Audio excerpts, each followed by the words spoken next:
नमस्कार प्रिय विद्यार्थियों, मैं अंकित कुमार आपका स्वागत करता हूं जेएचपी कोचिंग में। और मैं आपके लिए लेकर के आया हूं आज फिर से 3 नंबर वाले मोस्ट इम्पोर्टेंट जो क्वेश्चन है, ठीक है, जो है कक्षा 12 जीव विज्ञान है। जो कितने नंबर वाले हैं आपको पता है कि मैं 3-3 नंबर वाले अभी हल करा रहा हूं। यह हमारा पार्ट नंबर जो है ये दूसरा है, क्योंकि मैं पहला पार्ट जो है करा चुका हूं, ठीक है ना।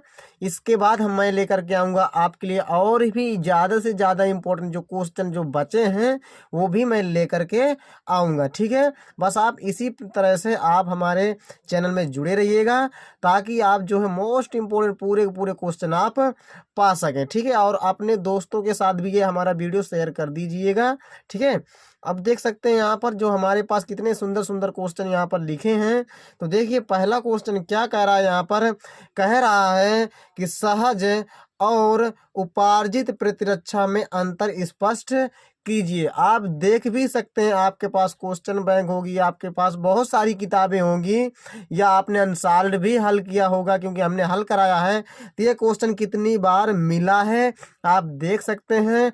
मैं फालतू में क्वेश्चन नहीं लाता हूँ, जो जितना ज़्यादा से ज़्यादा क्वेश्चन आता है मैं वही क्वेश्चन छाट कर आपके लिए लेकर के आता हूँ, ठीक है ना। तो यहाँ पर देखिए कि जो हमारे पास सहज प्रतिरक्षा है, एक तरफ आप डाल लेना है आपको हेडिंग, एक तरफ उपार्जित प्रतिरक्षा, ठीक है।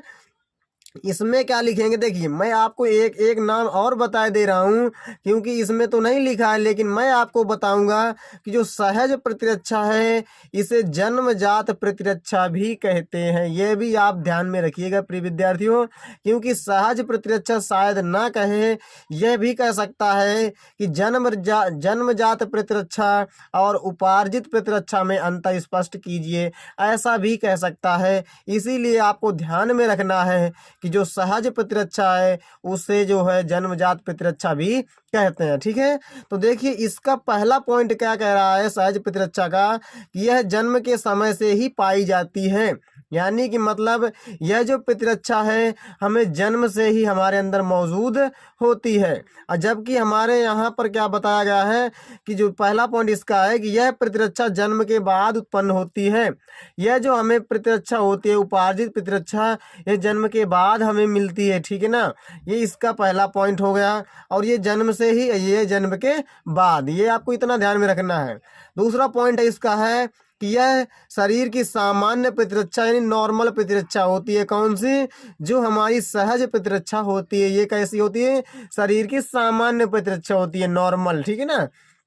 इसका जो है उपार्जित का है दूसरा पॉइंट, कि यह शरीर की विशिष्ट प्रतिरक्षा होती है। कैसी होती है? ये विशिष्ट प्रतिरक्षा होती है। विशिष्ट का मतलब होता है जो अलग अलग प्रकार की, ठीक है ना। यानी कि मतलब अगर किसी ने, अगर किसके अंदर अंदर अगर कोरोना है तो अलग प्रकार की मतलब प्रतिरक्षा जाए होगी, यानी कि मतलब देना पड़ेगा, यानी वो उत्पन्न होगी, ठीक है ना। और यहाँ पर इसके बाद क्या होगा, अगर कोई बैक्टीरिया है तो अलग प्रकार की प्रतिरक्षा उत्पन्न होगी। यानी कि मतलब विशिष्ट का मतलब होता है अलग अलग हर प्रकार की, ठीक है ना।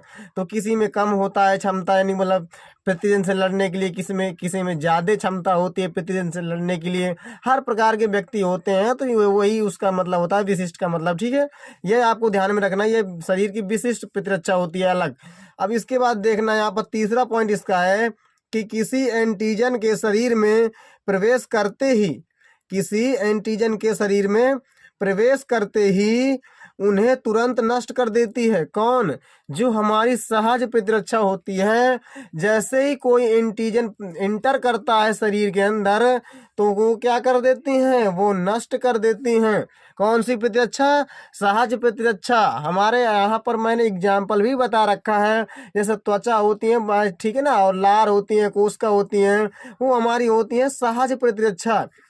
तो मैं लास्ट में बताऊंगा कि जो ये हमारे पास क्या होती है, जो सहज प्रतिरक्षा होती है, अगर कोई भी एंटीजन अगर प्रवेश करेगा शरीर में जाएगा तो वो तुरंत उसे क्या कर देंगी? एंटीजन को मार देगी, नष्ट कर देने का काम करती हैं हमारी सहज प्रतिरक्षा।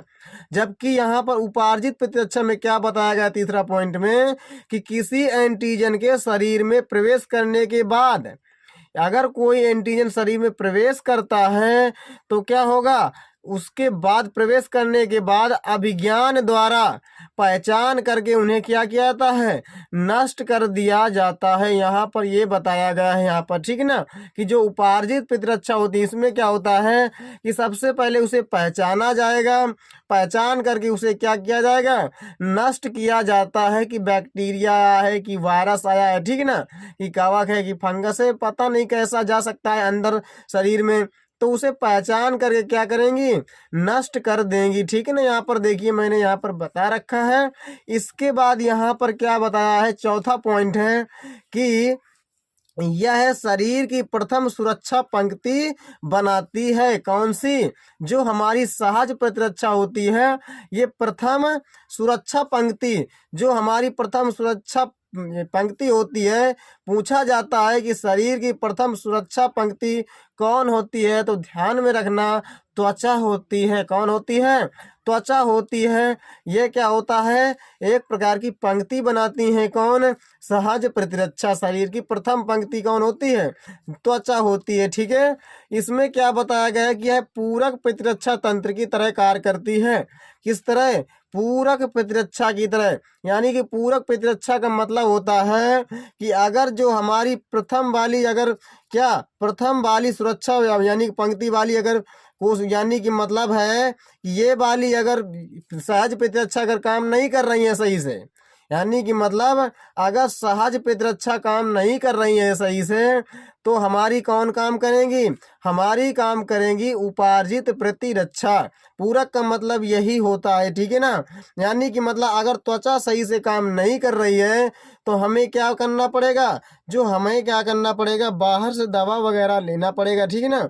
ये हमारी क्या होती हैं, उपार्जित प्रतिरक्षा जो होती हैं, ये जन्म के बाद हमें मिलती हैं।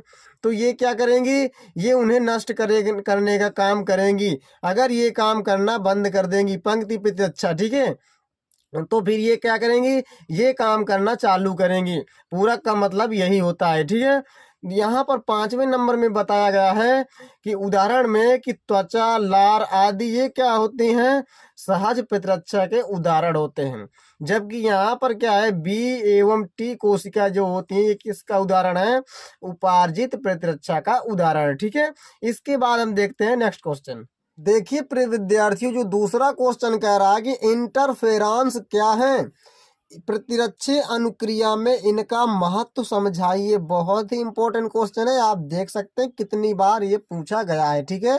यहाँ पर उत्तर डाल लेंगे। यहाँ पर क्या लिखा है कि यह कशेरुकी जंतुओं में विषाणु से संक्रमित कोशिकाओं द्वारा स्रावित एक ग्लाइकोप्रोटीन है।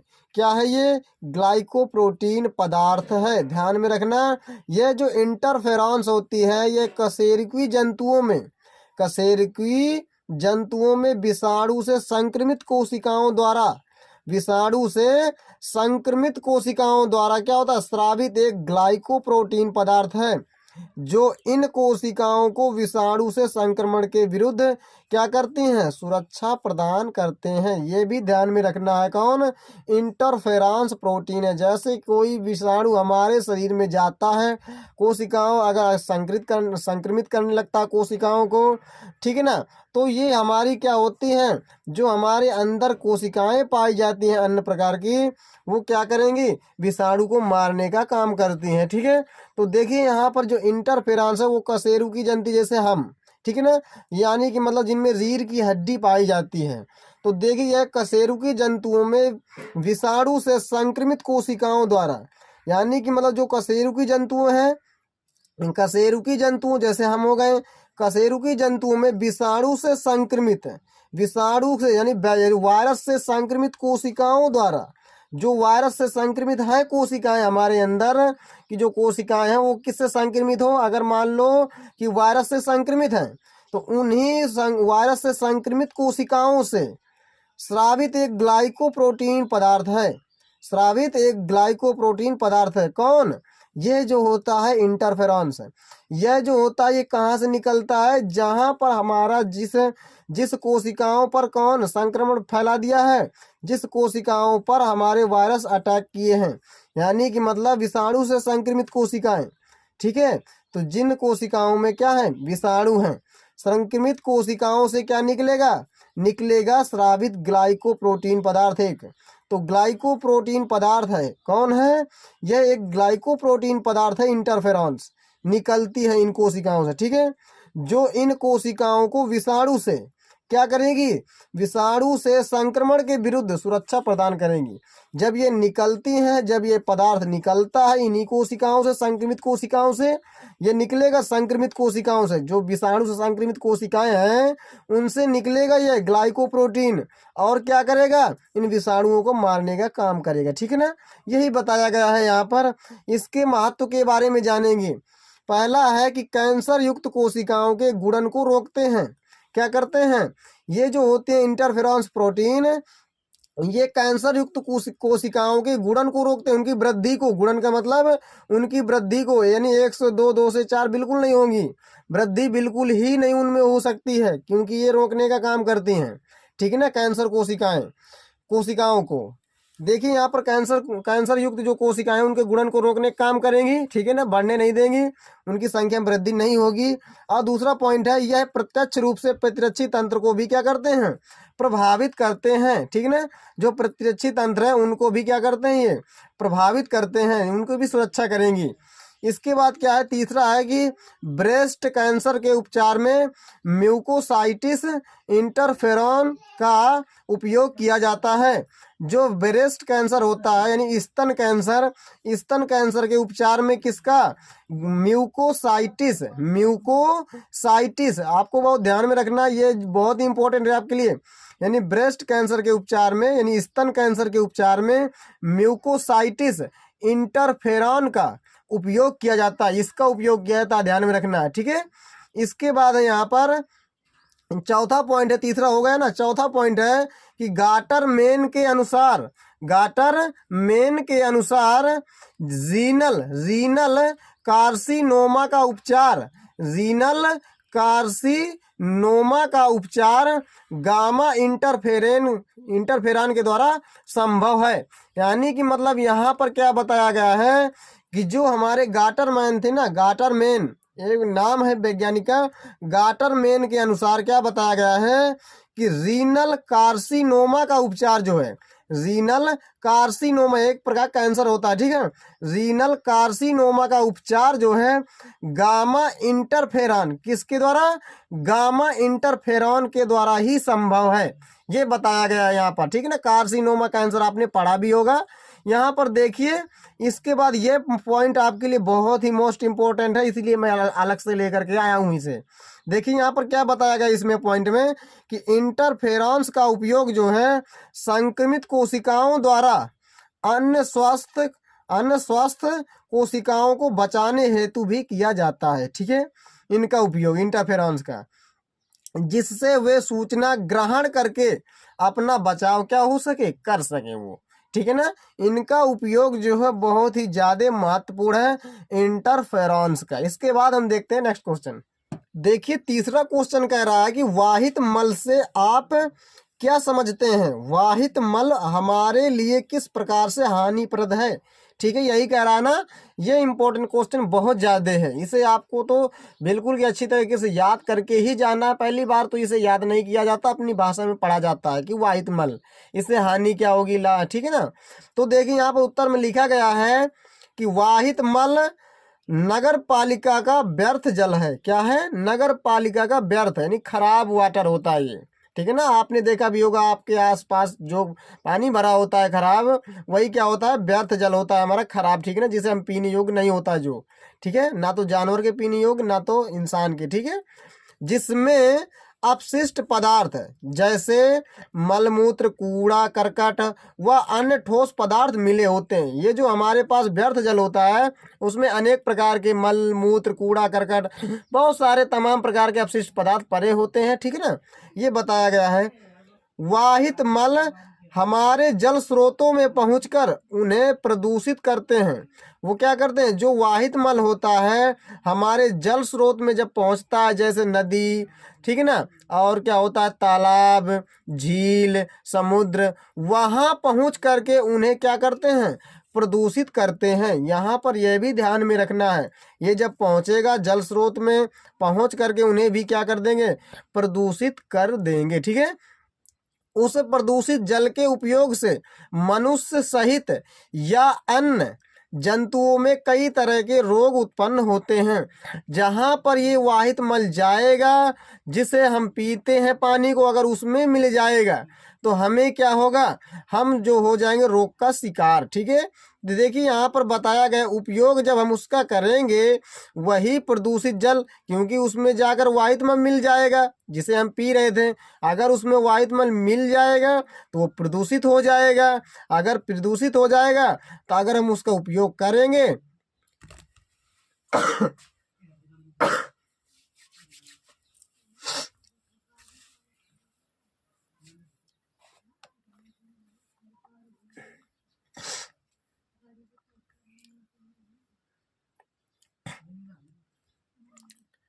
यदि हम उसका उपयोग करेंगे तो क्या होगा, मनुष्य हो या अन्य जीव हो, उसके क्या हो जाएगा, रोग उत्पन्न हो जाएगा। यही तो बताया गया है। ठीक है, इसके बाद जैसे जलीय जंतु ऑक्सीजन की कमी के कारण, जैसे क्या होता है, जो जलीय जंतु होते हैं, जो जल में रहते हैं, मछली हो गया, जो भी रहते हैं जल में, ठीक है ना, जैसे जलीय जंतु ऑक्सीजन की कमी के कारण क्या हो जाते हैं, मर जाते हैं।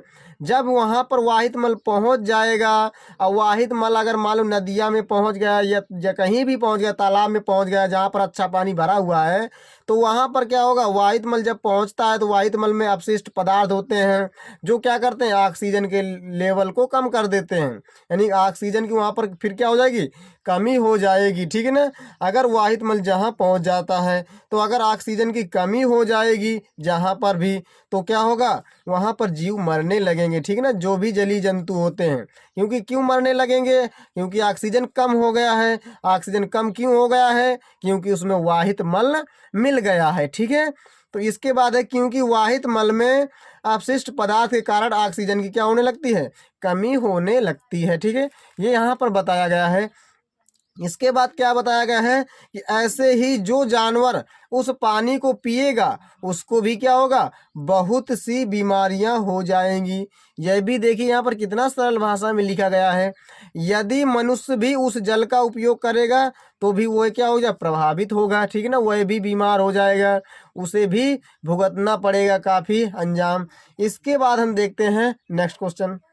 देखिए प्रिय विद्यार्थियों, चौथा क्वेश्चन कह रहा है कि जैव उर्वरक क्या है, कृषि में इनका क्या महत्व है, कृषि में इनका क्या महत्व है। बायो फर्टिलाइजर जिसे कहते हैं जैव उर्वरक। ठीक है, तो उत्तर में यहाँ पर क्या है कि विभिन्न प्रकार के, अलग अलग प्रकार के जीव जो होते हैं अपनी जैविक क्रियाओं के द्वारा, अलग अलग प्रकार के जीव अपनी जैविक क्रियाओं के द्वारा क्या करते हैं, मृदा में पोषक पदार्थों की मात्रा में क्या करते हैं, वृद्धि करते हैं। मिट्टी में पोषक पदार्थों की मात्रा बढ़ा देते हैं। कौन बढ़ा देते हैं, अलग अलग प्रकार के जीव जो होते हैं वो क्या करते हैं, अनेक प्रकार के जीव तो होते हैं मिट्टी में, तो अनेक प्रकार के जीव मृदा में पोषक पदार्थों की मात्रा को बढ़ा देते हैं। और जब बढ़ा देते हैं, जो पादपों की वृद्धि के लिए क्या होते हैं, उत्तरदायी होते हैं। और कौन पादपों की वृद्धि के लिए उत्तरदायी होते हैं, पोषक पदार्थ, क्योंकि इन्हें पोषक पदार्थ को ग्रहण करेंगे हमारे कौन, पादप, तो वो जल्दी से बड़े हो जाएंगे। ठीक है ना, तो यही बताया गया है यहाँ पर कि कुछ ऐसे जीव होते हैं अलग अलग प्रकार के जो मिट्टी की में क्या करते हैं, पोषक पदार्थों की मात्रा को बढ़ा देते हैं मिट्टी में उपस्थित। ठीक है ना, होते हैं तो जब मिट्टी में उपस्थित होते हैं तो मिट्टी की पोषक पदार्थों की मात्रा को बढ़ा देते हैं। जब बढ़ा देते हैं पोषक पदार्थों की मात्रा तो क्या होगा, पादपों में वृद्धि होगी। ठीक है ना, इसीलिए बताया गया है कि उन्हीं जो ये जीव होते हैं इन्हें ही क्या कहते हैं, जैव उर्वरक कहते हैं। यही जो होते हैं हमारे जो विभिन्न प्रकार के जीव। ठीक है, यही बताया गया है यहाँ पर। जैव उर्वरक सूक्ष्म जीव जैसे जीवाणु, कवक या साइनोबैक्टीरिया होते हैं। यहाँ पर मैंने बताया भी है कि जीव कौन है, जैव उर्वरक वही है जो हमारे सूक्ष्म जीव होते हैं, जो क्या करते हैं, मृदा में पोषक पदार्थों की मात्रा को बढ़ा देते हैं। वही हमारे कौन है, सूक्ष्म जीव हैं। कौन, जैव उर्वरक, सूक्ष्म जीव ही हमारे जैव उर्वरक हैं। यहाँ पर और क्या है, साइनोबैक्टीरिया, जैसे मान लो हमारे सूक्ष्म जीव कौन है, जैसे जीवाणु, कवक, या साइनोबैक्टीरिया होते हैं, जो मृदा में पोषक तत्वों की मात्रा को क्या करते हैं, बढ़ा देते हैं। यहाँ पर भी मैंने बताया है कि ये क्या करते हैं, मृदा में पोषक तत्वों की मात्रा को बढ़ा देते हैं। ये जीव वायु की नाइट्रोजन को स्थिर करके कार्बनिक यौगिक जैसे नाइट्रेट और नाइट्राइट में परिवर्तित कर देते हैं। कौन, यही जो होते हैं, ठीक है। इससे मृदा की उपजाऊ क्या होती है, उपजाऊ शक्ति अर्थात मृदा की उर्वरता बढ़ जाती है, ठीक है, यही बताया गया है ना। अब इसके बाद देखते हैं इसी क्रिया को क्या कहते हैं, नाइट्रोजन स्थिरीकरण कहते हैं। यहाँ पर पूरा का पूरा क्या बताया गया है आपको समझ में आ गया होगा कि जो हमारे जैव उर्वरक हैं वो कौन है, सूक्ष्म जीव ही हैं। सूक्ष्म जीव क्या करते हैं, जैसे सूक्ष्म जीव हमारे पास है जीवाणु, कवक, साइनोबैक्टीरिया, ठीक है, होते हैं। ये क्या करते हैं, ये मृदा में पोषक तत्वों की मात्रा को बढ़ा देते हैं, ठीक है ना, यही जो होते हैं।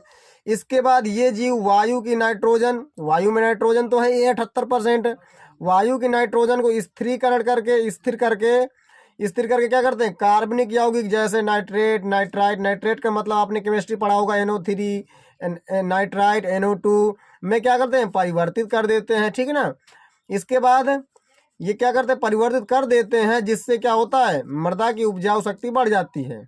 यानी कि मतलब है कि अगर ये नाइट्रोजन को बदल देंगे किसमें, इसमें, तो जो है मिट्टी की उपजाऊ शक्ति बढ़ जाएगी, ठीक है।